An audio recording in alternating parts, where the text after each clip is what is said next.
আমাদের মিহির এই ছোট্ট ছোট্ট দুষ্টুমি খুব এনজয় করি, কিন্তু তারপরেও জানেন তো কেন জানি না মনে হয় সময়গুলো যেন খুব দ্রুত পার হয়ে যাচ্ছে। দুপুরবেলায় শাক রান্না করলাম ডাল দিয়ে, সেই সাথে কাঁচকলা দিয়ে বানালাম ট্যাংরা মাছের ঝোল। হ্যালো এভরিওয়ান, আমি পায়েল। আমার নতুন একটি ভিডিওতে সবাইকে এত এত ভালোবাসা। আশা করি আপনারা সবাই খুব ভালো আছেন, আর আমরাও কিন্তু বেশ ভালোই আছি। কাঁচকলা যেহেতু বেশ অনেকটাই কষ থাকে, তাই আমি আলু আর কলা একসঙ্গে ভালো মতো কেটে নিয়ে একটু নুন হলুদ দিয়ে গরম জলে ভিজিয়ে রেখেছি। শাকগুলো এত নরম ছিল, হাত দিয়ে কেটে কুটে সুন্দর মতো ধুয়ে ডালের মধ্যে দিতেই দেখলাম বেশ নরম হয়ে পড়েছে। এখন আমার 5-6 মিনিটের কাজ করতেই 20 মিনিট লেগে যায়, তো একদম চটজলদি আমি রান্না করছি। ওইদিকে ট্যাংরা মাছ ধুয়ে নুন হলুদ মাখিয়ে তেলে ভাজতে বসিয়ে দিয়েছি। এই ধারে আবার শাকটাও হয়ে গেল বলে 5 ফোড়ন দিয়ে শাক ফোড়ন দিলাম। আজকে আর রসুন দেই, রসুনটা আমি ইচ্ছে করেই স্কিপ করলাম শাকের মধ্যে। তার একটাই কারণ, এত ভালো ফ্রেশ আর ফ্লেভারফুল শাক ছিল, তাই রসুন দিয়ে ওদেরকে আর আমি নষ্ট করতে চাইনি। আলু কাঁচকলা তরকারিতে কাঁচা লঙ্কা দিলেই হয়, টমেটো দেওয়ার দরকারই পড়ে না, কিন্তু আমি যে কি ভুলে ভুলে দিয়ে ফেললাম। আলু কলা দিয়ে রুই মাছ, ট্যাংরা মাছ বা যে কোনো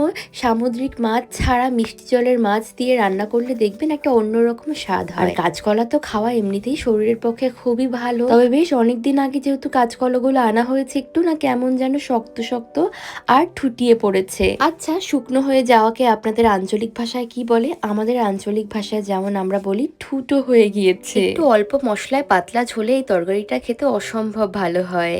শুধু নামানোর আগে অল্প একটু চাই ভাজা জিরের গুঁড়ো। যাই হোক, শুকিয়ে গিয়েছিল বলে আমি আলু কলা একসঙ্গে দিয়ে রান্না করেছি। তারপরেও দেখলাম বেশ একটু শক্ত শক্ত হয়েই রয়েছে। মিহি আজকে দুপুরবেলা খুব সুন্দর ঘুম দিচ্ছে, আমি ওকে খাইয়ে দিয়েছি, ঘুম পাড়িয়ে দিয়েছি। আজকে জানেন তো অনেক দিন পর একটু খাবার দাবার গুছিয়ে নিজের মতো করে খাবো, কিন্তু তারপরেও জানেন তো যতই আমি ডাইনিং টেবিলে বসে শান্তি করে কটা ভাত খেতে পারি, কেন আমার না মনের মধ্যে একটুখানি ভয় থাকে, এই বুঝি আমার মেয়েটা উঠে গেল। তবে না, আজকে আমি খুব আয়েশ করে বেশ অনেকক্ষণ ধরে খাওয়া দাওয়া সেরেছি। আজকে আমাদের বিকেল বেলায় কয়েকটা কাজ রয়েছে, ঘরের কয়েকটা পুরনো আসবাবপত্র ওইগুলো ফেলতে হবে। তো কাঞ্চন এলে মিহিকে আমি ঘরে রাখবো, একটু একটু করে আগিয়ে দেবো, ওর পাপা গিয়ে ফেলে আসবে। বিকেল বেলায় মিহি ঘুম থেকে উঠলো, তারপর ওকে একটুখানি আবার স্ন্যাক্স খাইয়ে দিলাম। এরপর যেটা করলাম, দেশ থেকে না ঠাম্মা আর দাদা ওর জন্য বেশ অনেকগুলো ড্রেস পাঠিয়েছিল। বেশিরভাগটা একটু বড় বড় এসেছে, কিন্তু তার মধ্যে একটা দেখলাম মোটামুটি এখন সাইজে এসেছে, তো হলুদ ওই জামাটা আমি পরিয়ে দিয়েছিলাম। ড্রেসটা একটু বড় হয়েছে ঠিকই, কিন্তু দেশের জামা কাপড় পরলে বাচ্চাদের